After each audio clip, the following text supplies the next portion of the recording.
Indeed, used by over 3 million businesses for hiring. Post a job today at Indeed.com/hire. 3 schools don't need to do that because they have locked into their guy, right? Ole Miss has Lane Kiffin. Sam Pittman going to the University of Arkansas, and it appears to be Eli Drinkwitz, the App State coach, is headed to Mizzou. That's going to be finalized a little bit later today. I imagine he signs the deal. Probably $4 million or so.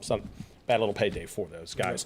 Chris Story, Taylor Zarzer, Peter Burns. It's time for one of my favorite segments of the entire week. It is time for Little Bless the Little Hearts. And I'm going to start. I'm going to bless my own heart as I normally do because there's always something wrong with me. This guy's been speaking in the third person about himself today. Now he's blessing himself. He does that. Peter Burns is going to bless Peter Burns' little throat box and laryngitis. So all week long, right? This is like the ultimate week. It's SEC Championship week. I'm a Baton Rouge born and raised diehard LSU fan. I couldn't do my SiriusXM radio show on Wednesday, Thursday, Friday. Could barely do the shows on air on television because I had laryngitis throughout the week. And so there I am with Chris Doering, of all people, and everyone's celebrating. LSU fans are going crazy. And I couldn't even talk to anybody. I couldn't properly celebrate. You missed our Friday morning show with me and Hester. I had to act like a professional journalist, and it killed me. I got to be honest with you. So bless my little heart for having laryngitis this week, but maybe it might have saved The good news is you can go back to Atlanta on December 28th. My birthday, by the way. Oh, yes. You can celebrate my birthday watching your LSU Tigers. And then you'll, on January the 13th, I think almost certainly be in New Orleans watching LSU play for a national championship. By the way, that's not happening. LSU has no chance to beat Oklahoma. No chance. That's the Jedi mind trick you're Very gonna go little chance. Like Rob Mullins said that this defense wasn't good enough. They're the number 2 team, and that lit a fire. Oklahoma is definitely beating LSU. Just want to let you guys know. It'll be as big a blowout as the Georgia game, if not more. Yeah. By the way, frankly, I'm telling you, it's going to be 52-21. LSU beats Oklahoma. Yeah, but how about this? Going on record. There you go. I can see that. Hold on.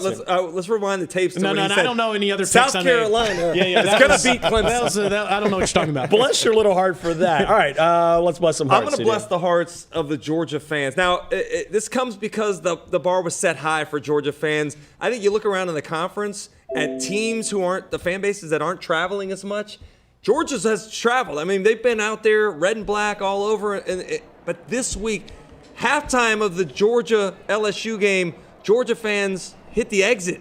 These folks bailed early. Now, that along with the combination of the criticism of Kirby Smart on social media, the criticism of Kirby for selecting Jake Fromm over Justin Fields, right now, how did the bar get so out of whack? The reason that you're even in contention right now is because of Kirby Smart. In year number 2, he took you to the national championship game. I understand the disappointment of losing after 2nd and 26. I understand giving up a big halftime lead against Alabama. But the reason you're in contention right now is because of Kirby Smart. So to bite the hand that feeds you right now, bless your little heart there, Georgia fans. Bless your little hearts for acting like Auburn fans did when they were happy with what Gus Malzahn has done. Yeah, that's well said, by the way. I think that some of those people go a little too far and need to keep things in proper perspective. It might be a small vocal minority, but for anybody. You saw the empty seats. I think you're right. And they need to have some more perspective. Doesn't mean they need to accept the way that their offense looked this year, but they still were in Atlanta in the SEC. Trust the guy that's gotten you there 3 years in a row to make the changes you need to get there a 4th year.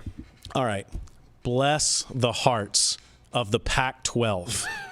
Guys, why in the world does the Pac-12 continue to play 9 conference games and play a big-time non-conference opponent? On top of that, they have Friday night Pac-12 after dark games. Utah lost to USC on a short week. And then they have their conference championship game on a short week. Did Utah look like they were ready to play some football in half-empty Santa Clara, California on Friday night? Look. Everybody rips the SEC for playing only 8 conference games. Has the SEC made the college football playoff every single year? It works. Has the ACC, with an 8-team conference schedule, made the playoff every single year? The formula works. I get that everybody wants to have great games every single week, but the Pac-12 continues to get in its own way, and they did again on a short week playing in a half-empty stadium. I do like the move to Vegas. I think that'll be a better atmosphere next year for the championship game. But come on, guys. play on Saturday, and make sure that your teams have the best chance to be successful. Bless the hearts that they got in their own way again. I have to do it again. I hate doing this, especially in the last show, but I got to give you credit again. Peter Burns, you can give yourself some credit for this because you and I were filled in a couple weeks ago on Playbook. Yeah, on Sirius XM. We were talking about how things were going to shake out, and you said the Pac-12 is going to Pac-12. You took criticism on social media for that. Yep. But the Pac-12. Pac-12 they Pac-12 themselves right out of the conference or the college football playoff committee's top 4. If Utah wins the game, they're playing LSU. Yeah. I do believe that to be the case. Sure. Yeah. Oregon let it go a couple weeks ago against Arizona State. How did they lose that game with all that was on the line? Bless their hearts, you never go full Pac-12. Just never do it in any kind of facet of life. All right, I got to bless the heart of Ryan Day, who said, I want to be the number 1 seed. I want to bless the heart of Dabo Sweeney saying, oh, no one's giving us any credit, rah, rah, rah, the chip on the shoulder. But you know what? Here's the best. Ed Ogeron, what'd you think about where the seeding was at? It don't matter who they tell us to play, where they tell us to play, we coming. Let's go. All right. Let's go. So much. Coach O. Bless their heart. And again, that's just the attitude that Ed Ogeron's had. He all should season have that long. attitude. Joe Brady's his offensive coordinator. Dave Aranda's his defensive coordinator. Joe Burrow's his quarterback. I'd feel like he does. You talked about how comfortable and you've never seen him like that before. Peter, he's never had all of this before. Yeah. I mean, he does. He's got the best chance to win a national championship. And they've done it 2 times already in New Orleans, 03, 07, and of course, national championship game. Bless your little heart if Bourbon Street, if LSU ends up winning that game, especially against Ohio State. You're not going to have a voice the next day for a different reason. Yeah, for a different reason. All right.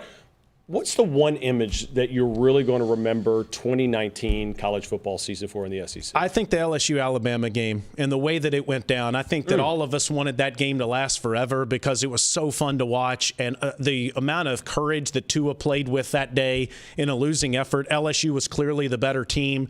But to see LSU finally beat Big Bad Alabama, to me, was the moment of the season in all of college football. In Tuscaloosa, nonetheless. Yeah, that's right. Yeah, I mean, to do that. I think that there are some of us that still believe Alabama's going to find a way to win the national championship this year. They're going to blow out Michigan, and they might move them all the way up to number 1. No, they might claim it, but right. no, they won't win it. We can't figure, for the life of us, we can't fathom the thought that Alabama's not part of the equation. It was weird yesterday with the announcements and then not being part of it. But right? LSU making that happen in Tuscaloosa the way that they did that day, that was the image of the season for me. I think, my fear was that it was the boy who cried wolf situation, right? Where we heard all along that they were going to open up the offense. Yeah. And they and finally did. The year that LSU finally did, right. It immediately paid dividends. And to your point, Georgia needs to take a little bit of a lesson from this and see what can be done. They fixed it in 1 year. You can do it. You have a roster full of talent, and you can go ahead and put the right scheme together for those guys. Yep. I think the other real quick takeaway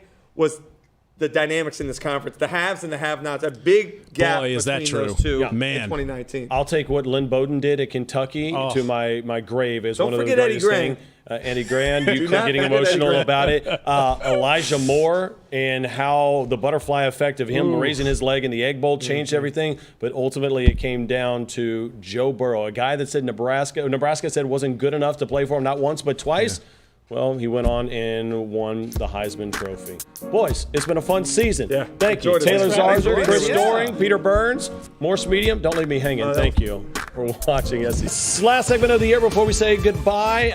What's the one thing you want to forget about the 2019 football season? That we were firing coaches in this league after 21 games. Chad Morris, It speaks to the level of expectation that comes along with getting paid the salaries that these guys get paid.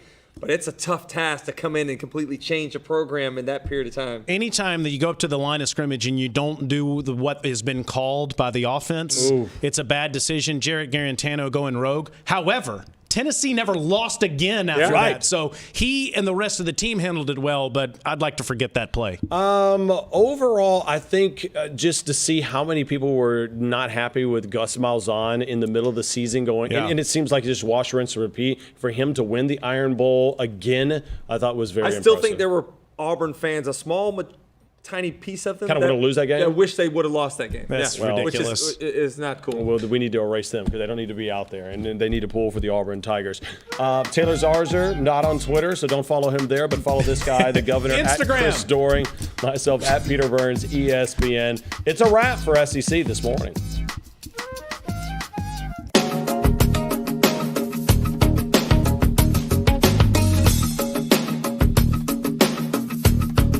This morning. You're not the conductor, though. You're more the clown. You give me so much hell because you love me.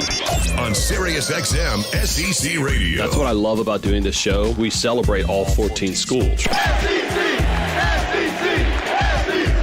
The SEC this morning. Here's Peter Burns and Chris Doring. Welcome to SEC This Morning. I am Peter Burns. That is, you know who it is, right? The man that, got identified 15, 20 times this weekend as the governor. As the governor, yeah. How about Storing? that? That was not even, I think sometimes the best nicknames derive not because of intentional naming, but inadvertently naming that. The Hello Governor thing has been one of the key moments in the show. For those who don't know, let's go ahead and show the picture because people don't know. Just in case they're just finally tuning in, this is what you had to do. You and I had a nice friendly all you wanted wager. to do was try to bring up the fact that you won the wager this year. Yeah, that's all I wanted to do. We at had this a point. wager between us about the Florida LSU Florida game. Yep. Florida obviously did not win. I had to pay my bet. And I'm a guy that pays off my wagers. That's how I had to do it, dressed up as Mr. Peanut / the Penguin. Yeah, Charlie Chaplin. Let's say this. In the open of the show, I'm looking back. Well, that was fun. That was cool. We've had a lot of really good moments this year, man. Yep. It's flown by, but there's a lot of things that stand out that we've got. I'll look back with fondness. And then now I'm sad because this is the last regular season show that we're going to do. Hopefully to be continued at some point. But let's get into it because we talked about it. It's all wrapped up now. It's time for the morning trend.